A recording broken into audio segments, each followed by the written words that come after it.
Welcome to the Penga Folder podcast with your host, Nana and Emelie. They invest remotely in the UK and live in Sweden. In this podcast, they will be interviewing interesting guests that all invest in the UK property market. Hi, and welcome to Penga Folder podcast and Sarah. How are you doing? I'm very good, thank you. Very good. Busy as usual. How about you? I'm fine. I'm so delighted to have you here. I've been following your journey 2 years now, I think. And I'm really so amazed about the projects that you're doing. You're like in a different league. So I always wanted to have you on the podcast so you can like explain why you're doing it, how you're doing it. And yeah, especially now with everything what's happening with the market, like they're saying that we're going down on a recession and whatever. What's your thoughts? So this podcast or YouTube video will be very, very, very interesting. I have high hopes on you.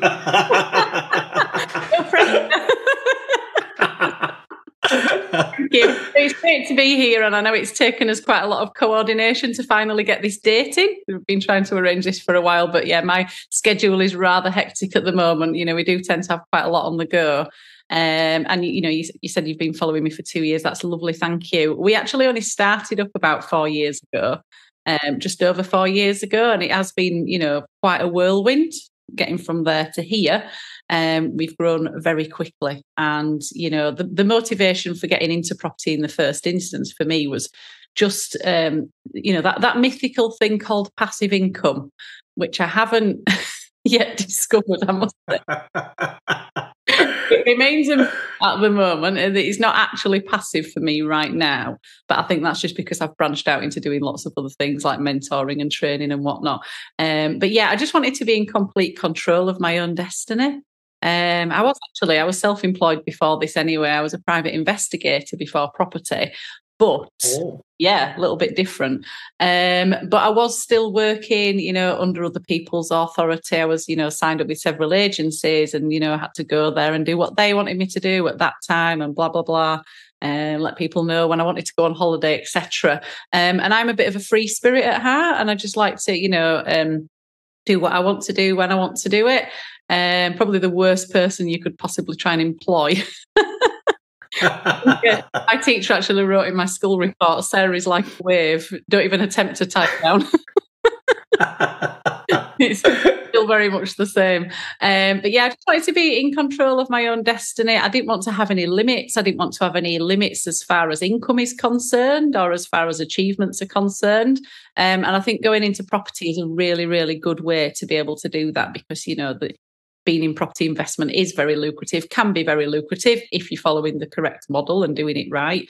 You know, and one day when I was I was on a private investigation job, on a surveillance job, sat outside somebody's house for 8 hours, waiting for some dodgy bloke to come out, like, to film. While I was there, I was listening to an audiobook, and it was called Money, and the book was written by Rob Moore. And I listened to that, and that was my real inning into property development. You know, I've always been very entrepreneurial and was very into wealth building and bettering myself in any which way possible. But I didn't realise when I downloaded the book on Audible that it was going to be related to property development. So I then took that further. Within the space of a month, I'd listened to all of Rob Moore's books and Mark Homer's books as well, from Progressive Property, his business partner. And then I contacted Rob and I said, oh, you know, I'm a private investigator and I've been listening to your audiobooks while I'm doing surveillance jobs, which he thought was hilarious.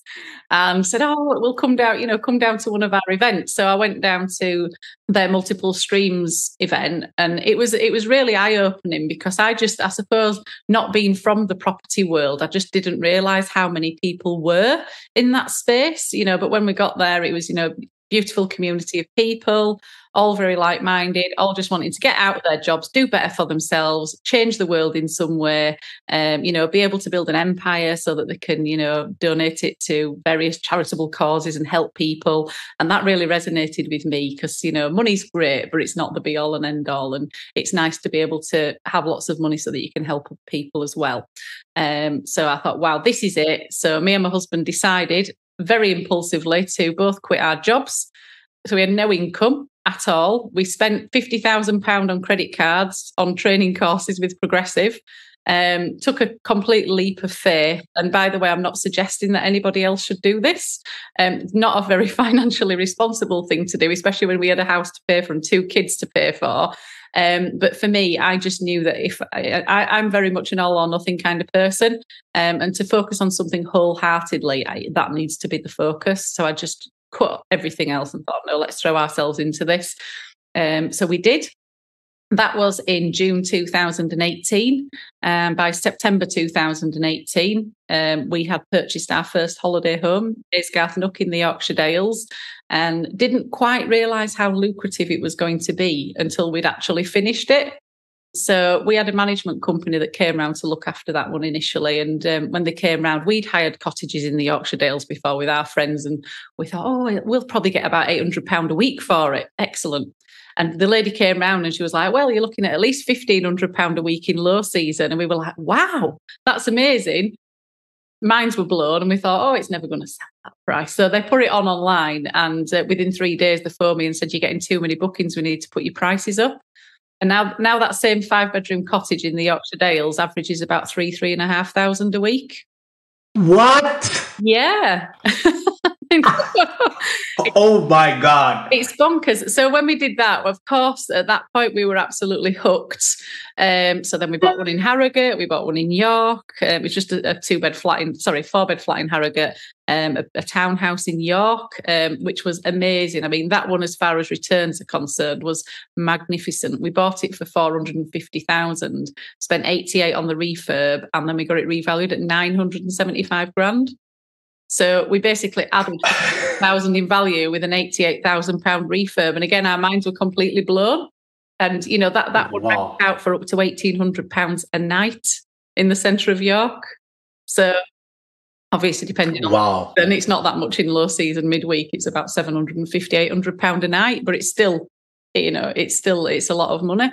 So yeah, and we've just continued since then. And I'm very much somebody who likes to bring everybody with me. I love success, but I like to share the success. So I kind of naturally morphed into a mentor then. I had a few people asking me, could they book a consultation with me? Could I give them some advice?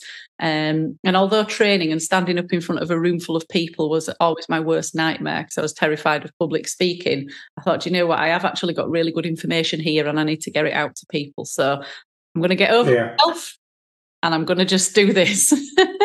So conquer your fears. Yeah. So I remember the first time I had to go for a mentoring session with them, even though this was just a one-to-one, so the public speaking didn't come into it. I just had this real serious fear of not giving them everything they wanted, a little bit of imposter syndrome, I'd say.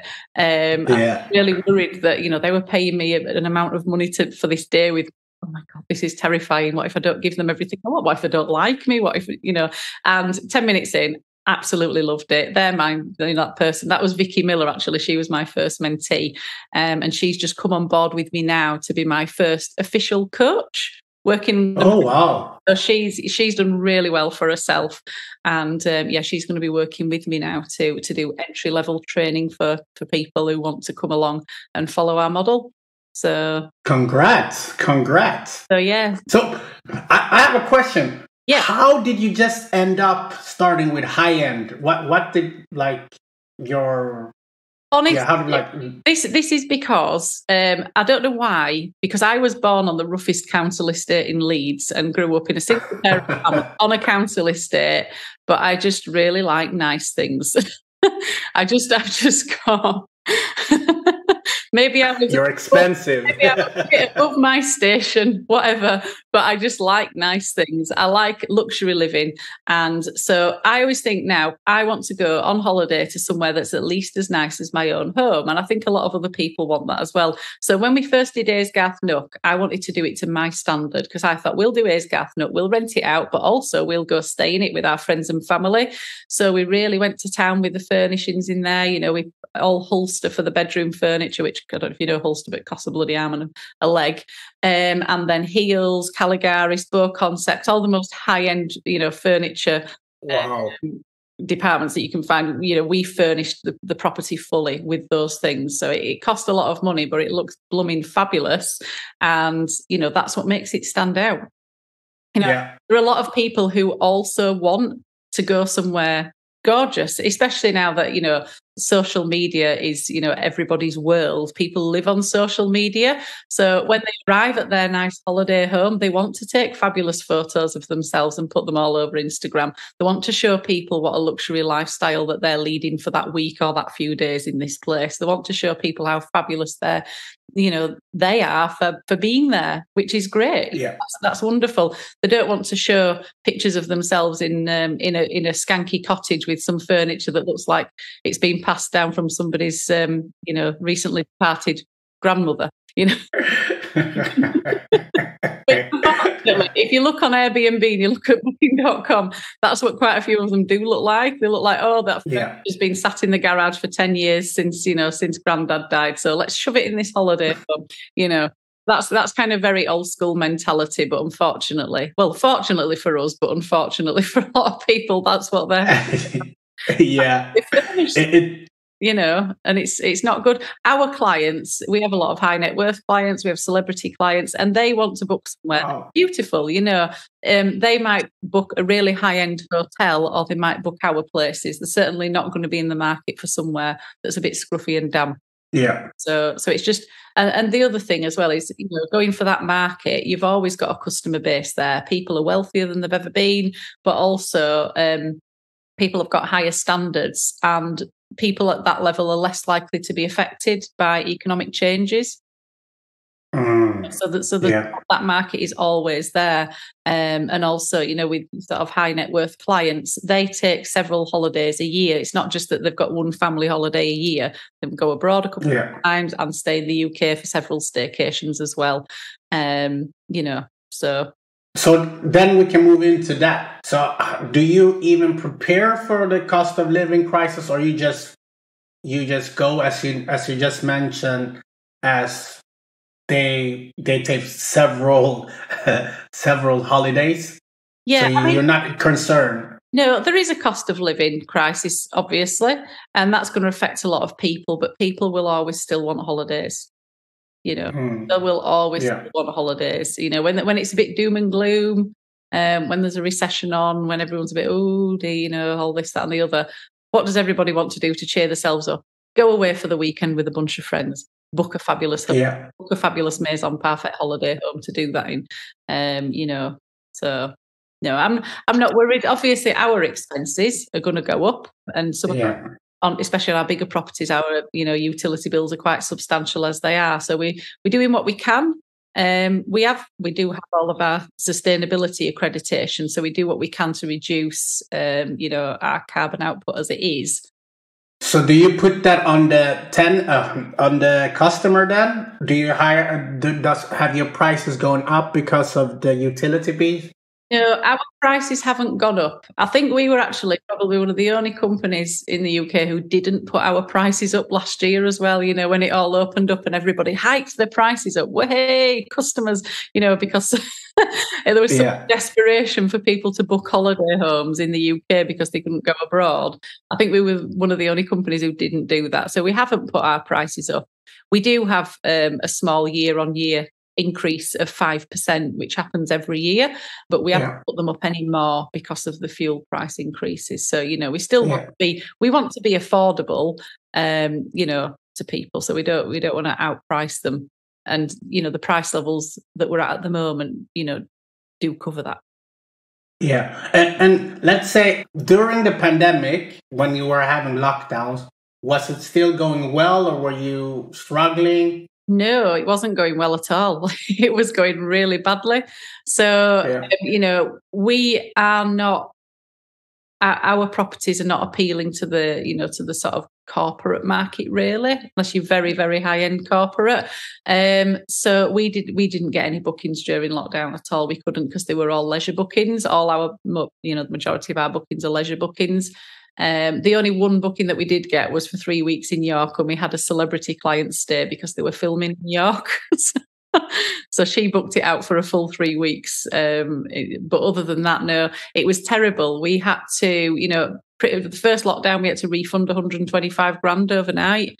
And, then through the whole of COVID, just to keep us afloat, we had to take bounce back loans, borrow extra money on bridging finance because our outgoings were so high.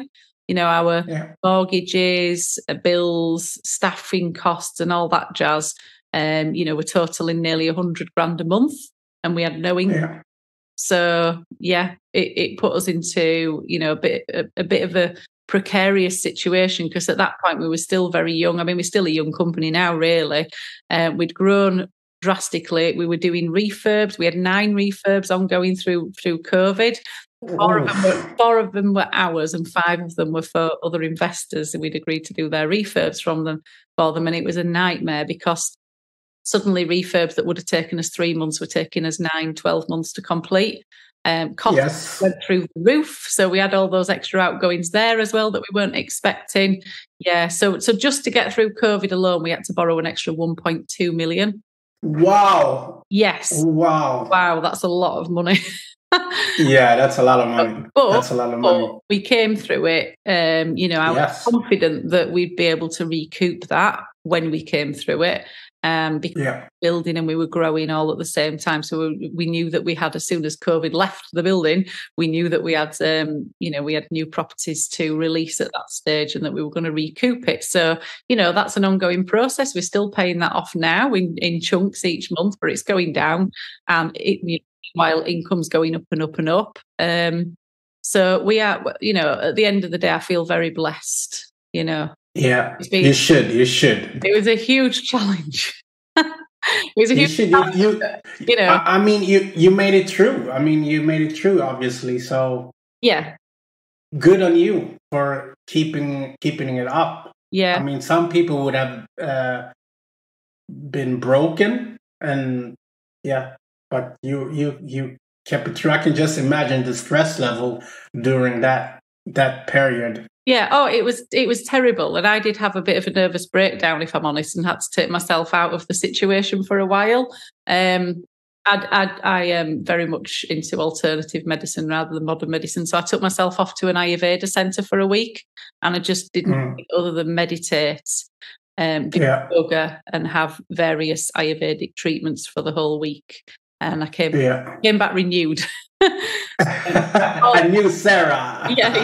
But until that, I had it had all culminated, and we were at Robin Hood's Bay, and this refurb, we'd had to stop it for 2.5 months, halt it for 2.5 months, to try and get the other refurbs done for other investors that we'd agreed to do.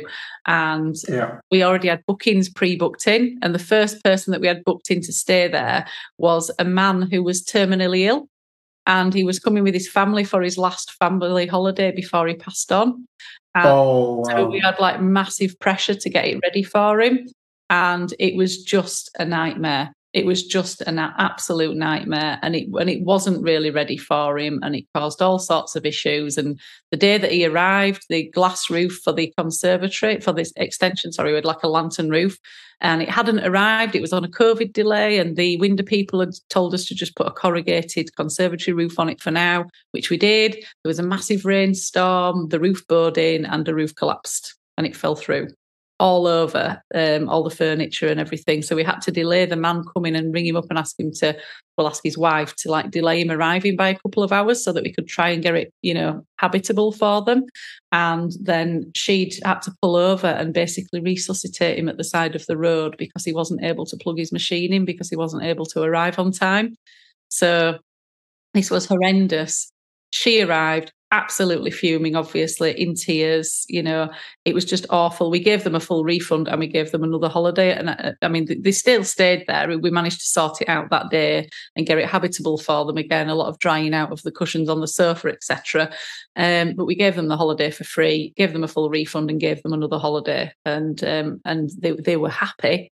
But my God, my nerves were absolutely shot to pieces by that stage. And it was just like, oh, I'd never been like that before.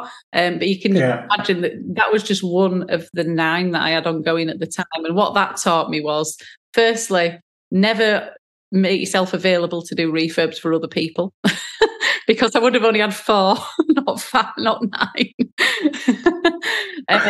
And also outsource more. So, that encouraged me to bring more people onto the team, stop taking everything onto my own shoulders, which I was pretty much doing at the time. So basically, now you don't do people's refurb now. Oh no, nope, I'm done. Don't ask me. Don't even go there. So you hear that, listeners and viewers. He's not doing refurbs. So damn. Never gonna happen. Definitely not. So, I mean, we do still source property for other people, but we don't go near the refurbs. It's just. It is the most stressful part. I think, people when they're first starting out, they think, oh God, raising investor finance, that's going to be so difficult. That's so difficult. I can tell you raising investor finance is the easiest bit. The most difficult bit is the refurb, handling bids teams. Sometimes it's like herding cats, trying to get people onto site and getting them to do what you want to do. And it is a challenge. So 1 on its challenge, 9 on its own is a nervous breakdown, as proven by moi. So I know maybe you're a bit biased on this question. Yeah. So do you just suggest people to start that like the luxury end instead of normal buy-to-let? Yeah, absolutely. I mean, I've got some buy-to-let properties. When we first started, we did buy a buy-to-let and then we bought a HMO and then we'd bought them 2 earlier in the year before we'd even gone to progressive, just after reading the books. And I've got a couple of buy-to-lets now from houses that I've moved out of and never sold, but they're just not very lucrative. They're just not. Yeah. Do a lot of work. So one of my mentees, they've just purchased their first big serviced accommodation property, under my wing and following our model. And that one property, which they're going to convert into 5 small apartments, that's going to net them £13,000 a month. So that's one property net income, £13,000 a month. We calculated that in their area where they're buying that, if they wanted to do buy-to-lets to cash flow the same amount, they'd have to buy 68. So wow, a choice. You can do one 6-month renovation project and change your life in one fell swoop, or you can do 68 buy-to-lets, which is going to take you many years to do and a lot more, a lot more stress with all those refurbs. That's why I don't recommend buy-to-lets, and that's there's lots of other serviced accommodation models. There's contractor level, there's rent to rents, there's all sorts of things. And again, they're just not that profitable. Rent to rent, I think, can be quite dangerous. Some people have come to me for mentorship when they've already got a rent to rent portfolio. And, them are doing very nicely out of that, and good for them. But I have seen instances quite a few instances where the landlords want the properties back. So you've spent some money, you've jazzed it all up, it looks fabulous. And now the landlord wants to sell it because you've added value to the property. Or they want to do it themselves. So they want it back because you've given them the idea and you've done the property up for them. I've also seen the flip side. One of my mentees had 47 rent-to-rent houses, and when she came to me, I didn't realise, but she had most of them rented out to the same contracting firm all the time. The contracting firm went bust. So overnight, she ended up in a £20,000 per month deficit against her rent bills. Wow. So she was in a really, really bad way with that. She'd gone from making a 20 grand a month profit to a 20 grand a month loss. Loss, yeah. Overnight, so it's just, it can be a bit precarious because obviously your rental bills are always more expensive than mortgages. So should have been on mortgages at that point, they would have still been a deficit, but not as much. And I think that brings me on to the next point of, contractor level serviced accommodation. Firstly, the profits are just not the same. The prices that you're renting out per night are very low. The cleaning costs and everything, they'll still pretty much cost you the same. And at the lower end, well, you're much more likely to have your properties trashed quite frequently. So, we've never had a property trashed. We've had an occasion once where somebody sat on a floating cabinet in Aysgarth Nook and pulled it off the wall. And somebody else put a pan. It was a £7,000 Hulster cabinet on the wall. Somebody just sat on it, pulled it off. They do. When drunk, yeah. The thing. And then somebody else had put a burning hot pan onto a Heels dining chair, a velvet one. So, but the fact is that these people, didn't just scamper and run off into the moonlight and they were gone. They actually paid for the damage, Yeah. So, we managed to recoup the costs. Other than that, we've not had anything. Obviously, you get people breaking glasses and things, which we don't charge them for. We don't try and chase people for in a glass when they've spent thousands of pounds to stay there. It's, that's just, the nature of the beast. These things happen. Yeah. Okay. I totally understand now. So are you on other sites than the normal? So we're on all the usual. We're on booking.com, Airbnb. We get the majority of our bookings through booking.com. And we get in a good portion now of direct bookings. So we get about 30% direct bookings. And then we get, we get a few from Airbnb, depending on which property it is. But we're really trying to move more now into the direct bookings market. So we're doing things like, for instance, if somebody books direct now, they get a fabulous hamper on arrival. So we've always given people a welcome gift. So they always get a bottle of Prosecco and they get milk in the fridge and a few other bits and pieces. But we're taking this to the next level, but only for direct bookings. So the book direct, they'll arrive, and on arrival, they'll get a fabulous big hamper. So if they book our place in York, they'll get a huge hamper, loads of fabulous goodies in there. And then if they don't book direct, they'll get a bottle of Prosecco with a card saying, thank you for your booking and here's a gift. Next time, if you book direct, you'll get this fabulous hamper too, Smart. So I think I noticed that you have dining options. We do. Why do you have that? And can you explain? Yeah, well, that actually started, just after COVID, actually. When people were allowed to go on holiday in small groups, but in restaurants, you couldn't sit together. No. You might have 2 families that were allowed to go on holiday together, but in a restaurant, you couldn't get a table for 10.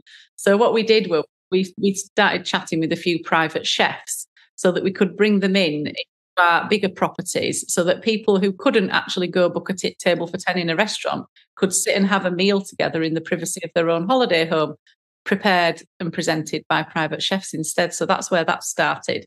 But it's been really popular and it's still very popular now. So we get a lot of people booking our holiday homes for special events, 60th birthdays, 40th, 30th, or high-end hen do's or even wedding parties.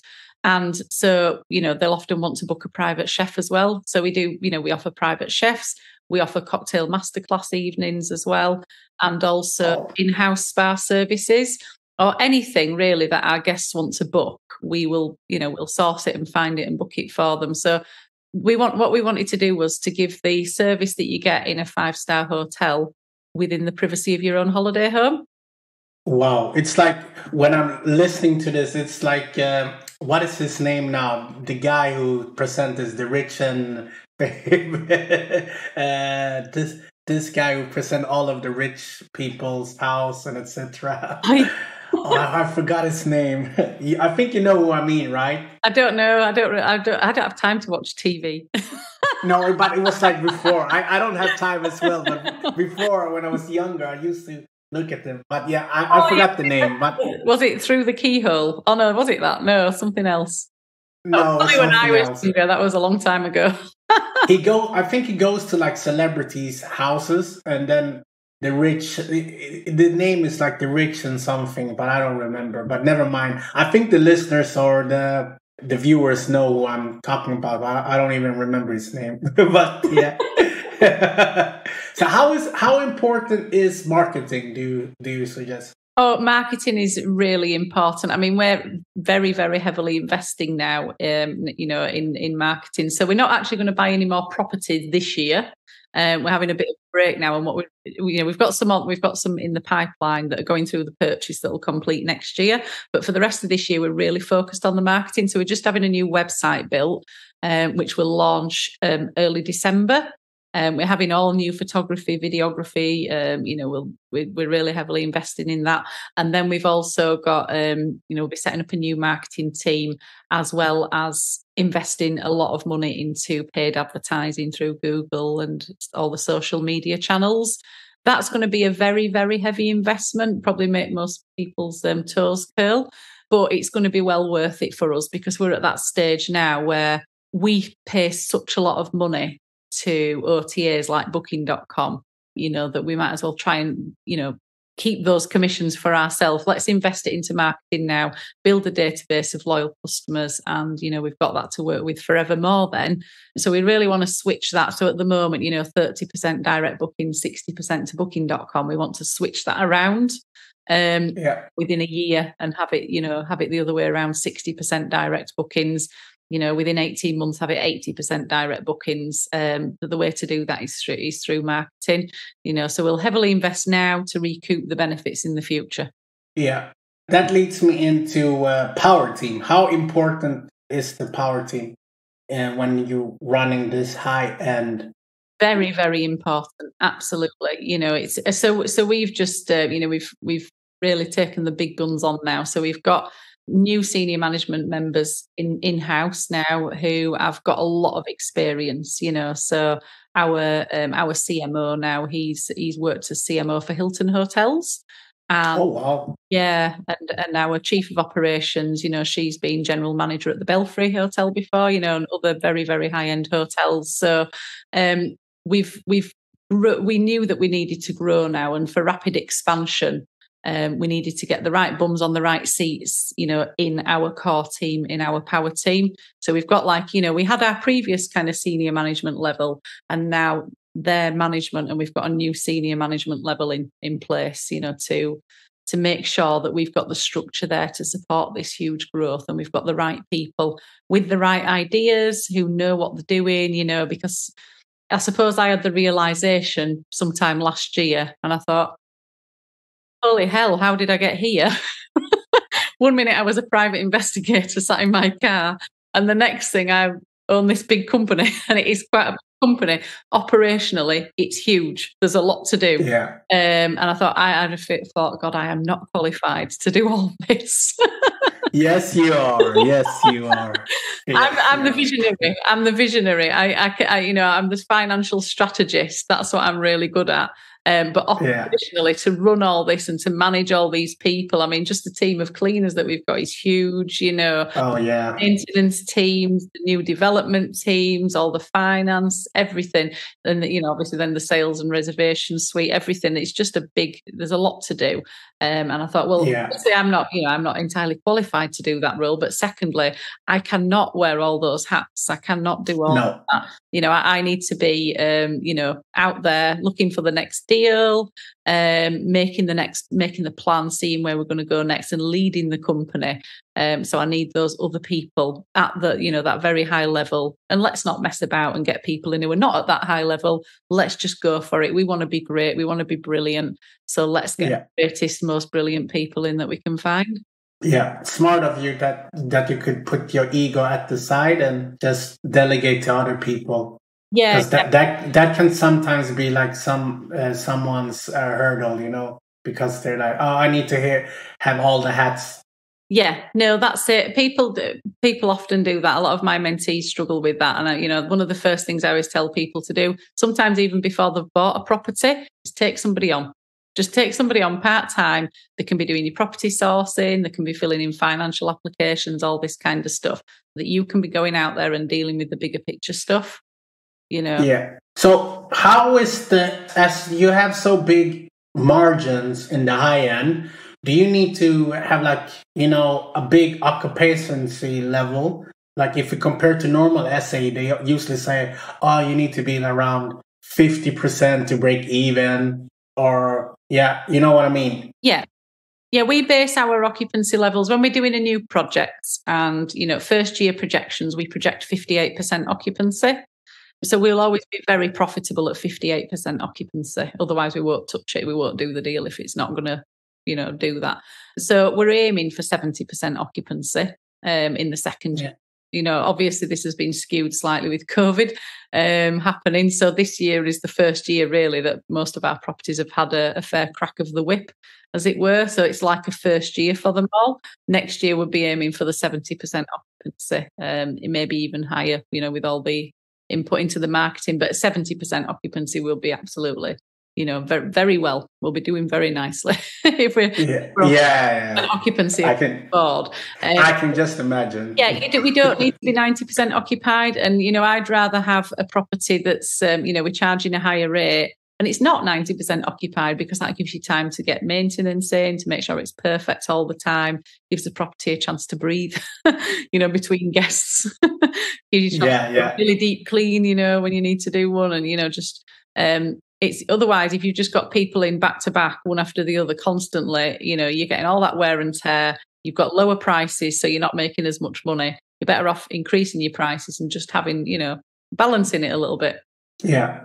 So what should you be aware of when you're doing essay? Like, this is like the tips section.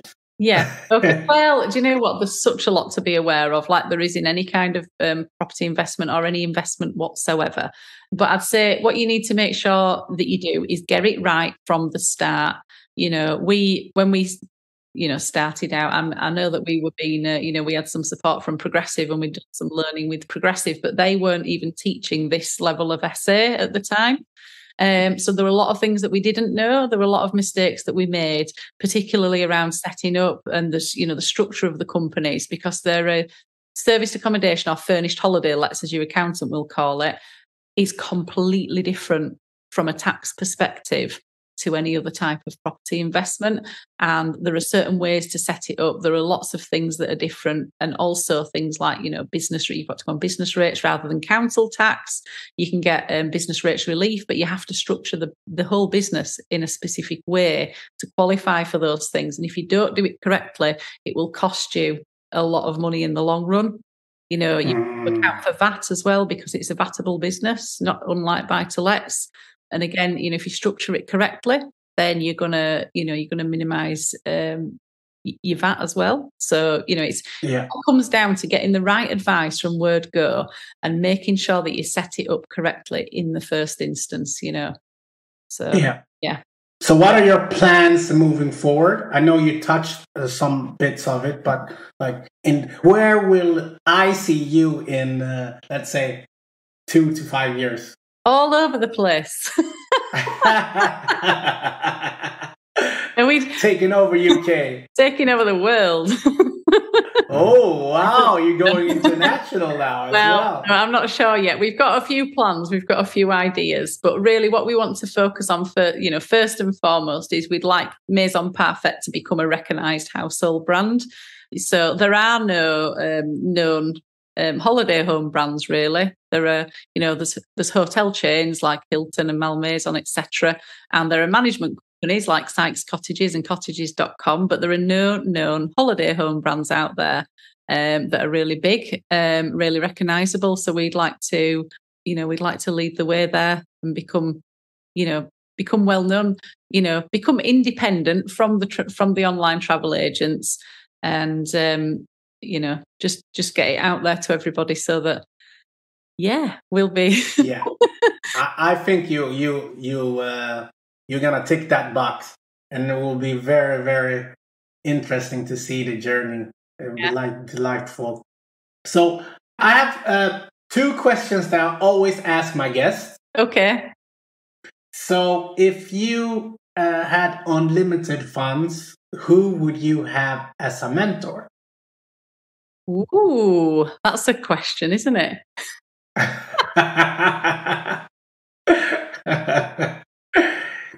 Who would I have as a mentor with unlimited funds? Oh, I don't know.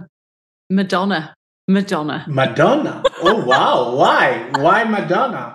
just because she's just such a powerful, powerful woman, and she's got such an amazing level of perseverance. She's managed to push her way through so much adversity. She's a changeling. She's recreated herself umpteen times over, and I think she's an absolute force to be reckoned with. I think I'd be slightly terrified of her, to be honest. She is quite scary, isn't she? Yeah, she is. What an inspirational woman she is, and I'd just love to chat to her and hear her tales and stories. Yeah.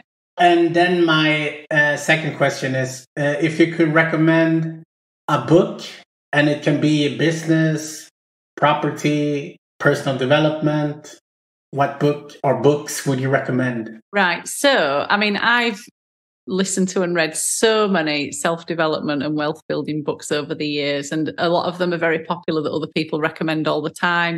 Anything by Napoleon Hill and Because of a Millionaire Mind, blah, blah, blah. People have heard of those. But there's one in particular that I really love, and it's called Spiritual Economics, and it's by a man called Eric Butterworth. Now, it's basically, I've listened to it quite a few times over now on Audible, and it just makes you feel like there is no need for scarcity at all, and that you're always completely supported, and that everything is always there for you all of the time. And it really does make you feel that. Now, it was written a few years ago, and there's quite a few references in the beginning when he's talking. It's kind of quite biblical, and he's references God a lot, but I suppose, in this day and age, somebody's God is somebody else's universe, is somebody else's being, is somebody else's, higher being, or whatever you want to call it. But it just really, really does connect you and makes you feel connected to that source. Okay. I'm going to download that one. Spiritual Economics, right? Spiritual Economics. It's nice and easy to listen to as well. Some people have got really good information, but not so easy to listen to. I find Joe quite difficult to listen to. It's very monotone and it's all quite scientific. But he's brilliant, but I do find him difficult to listen to.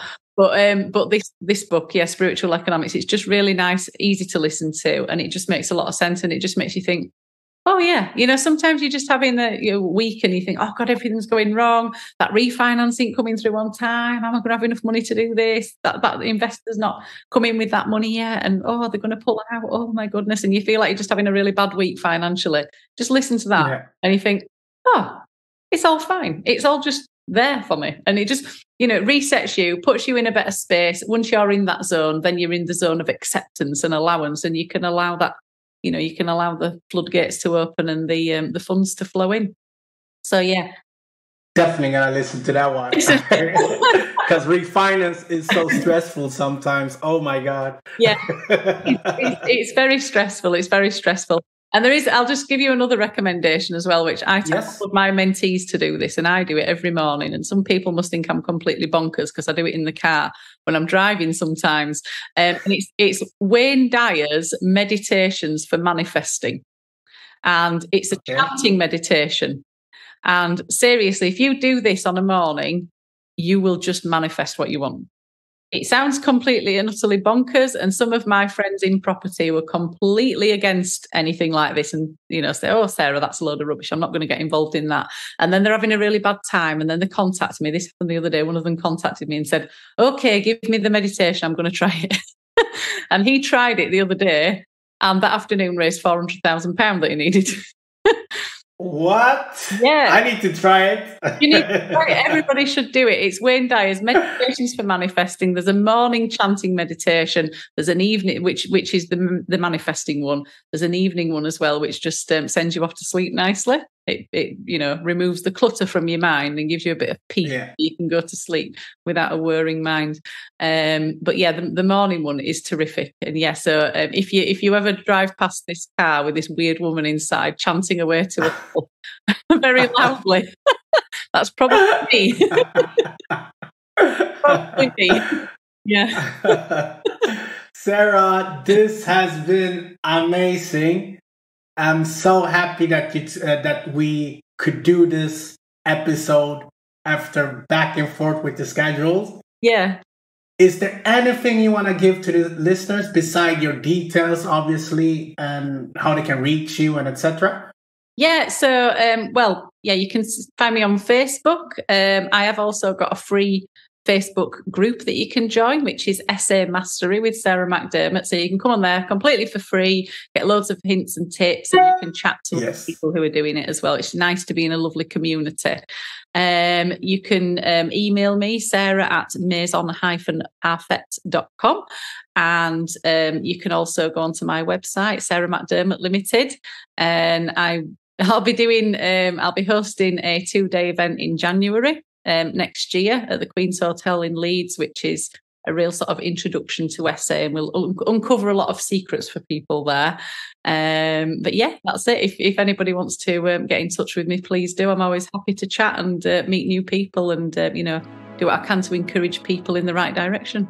Thank you very much. So you hear, listeners and viewers, there's our details, and I appreciate it that you took your time. And I'm going to end it with, like I always do, don't be stressed. Invest, people. Hey.